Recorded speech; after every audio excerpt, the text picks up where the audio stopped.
저희가 맹지로 통하는 다른 길이 있다는 것을 사진을 통해서 입증하자 그날 바로 판사님이 상대방의 청구에 대해서 기각하는 결정을 하셨습니다.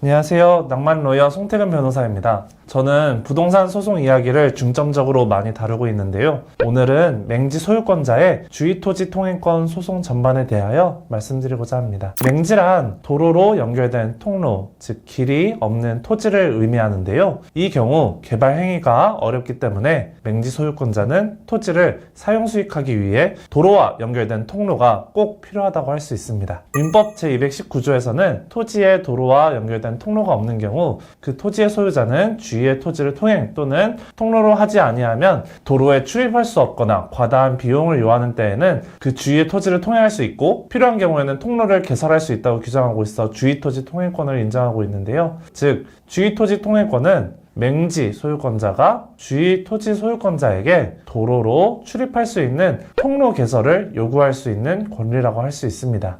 맹지인 것을 알고 토지를 산 경우에도 주위토지 통행권 주장을 할 수 있을까요? 결론부터 말씀드리자면 맹지인 것을 알고 산 경우에도 주위토지 통행권 주장을 할 수 있습니다. 많은 분들이 질문하시는 내용 중에 맹지인 것을 알고 산 경우 주위토지 통행권 주장을 할 수 없는 것이 아닌가 라고 질문하신 분들이 많으신데요. 특약이나 계약으로 맹지 소유자가 주위토지 통행권을 요구하지 않겠다고 한 경우가 아닌 한 맹지인 점을 알고 샀더라도 주위토지 통행권 청구가 가능합니다. 민법 제219조에는 맹지임을 알고 샀는지 여부에 따라 권리의 효력 여부가 결정된다고 규정되어 있지 않기 때문입니다. 판례 역시 이와 같이 보고 있고 같은 결론을 취하고 있습니다. 그럼 변호사님, 어떻게 주위토지 통행권이 인정될 수 있는 건가요? 주위토지 통행권이 인정되기 위해선 맹지 소유권자가 통로가 없음으로 인하여 피해를 입고 있고 통행로 개설이 꼭 필요하다는 점을 입증해야 합니다. 맹지 소유권자 분들이 산림 경영 사업을 할 것이라는 자료, 농사를 전문적으로 지으려고 한다는 자료 등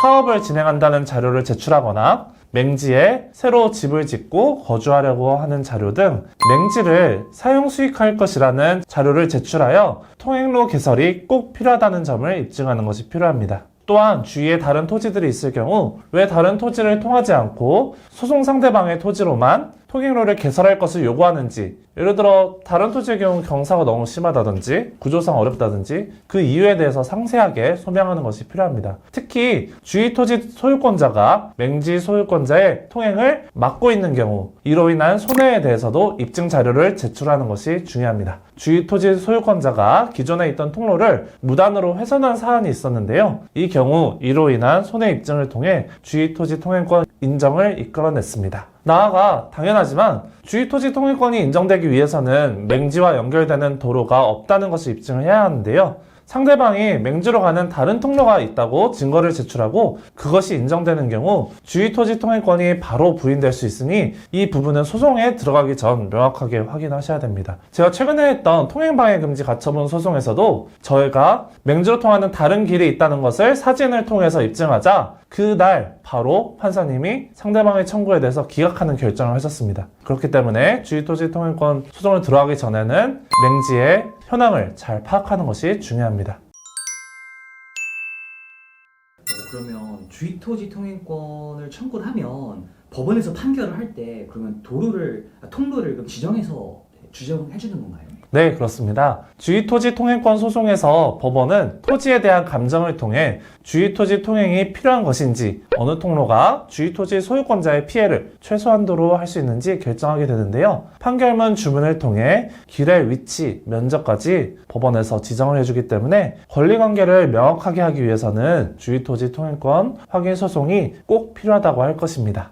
그러면 자동차가 다닐 수 있을 만큼의 통로 개설을 좀 당연하게 요구할 수 있는 건가요? 당연하게 요구할 수 있는 것은 아닙니다. 자동차 통행이 꼭 필요한 이유에 대해서 상세하게 증명해야 되는데요. 판례는 토지의 이용 방법에 따라서는 자동차 등이 통과할 수 있는 통로의 개설도 허용되지만 단지 생활상의 편의를 위해 다소 필요한 상태라고 여겨지는 정도에 그치는 경우까지는 자동차의 통행을 허용할 것은 아니다. 자동차 통행을 원하는 사람이 증명 자료를 제출해라 라고 판시하고 있습니다. 즉 자동차 등이 통과할 수 있을 정도의 통로 개설을 요구하기 위해선 상세하게 증명이 필요하겠죠. 즉 그런 주장이 없다면 보통 통행자는 소유자에게 손해가 가장 적은 방법으로 결정되기 때문에 매우 좁은 통로만 인정되게 될 것입니다. 그럼 소유권자가 통행자 통행로 개설을 이제 방해하고 있는 상황에서 소송을 하면 너무 오래 걸리는데 혹시 더 빨리 할 수 있는 다른 방법은 없을까요?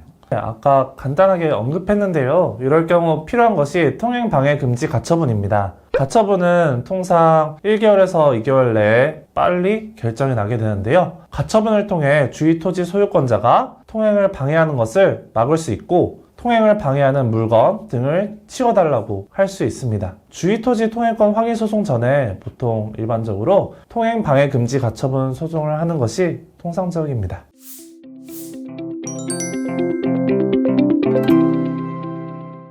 지금까지 맹지 소유권자의 주위토지 통행권 소송의 전반에 대해서 말씀드렸는데요. 궁금하신 점이 있다면 언제든지 법무법인 청성에 문의해 주시기 바랍니다. 주위토지 소유권자와 원만하게 합의가 되었더라도 판결을 통해 그 내용을 명확하게 하는 것이 필요한데요. 소송이 두렵지만 나중에 토지를 자손에게 물려주거나 처분할 때 토지의 가치를 정당하게 평가받기 위해선 꼭 필요하다고 할 것입니다. 오늘 준비한 영상은 여기까지인데요. 오늘 영상이 유익하셨다면 구독, 좋아요 부탁드리겠습니다. 감사합니다.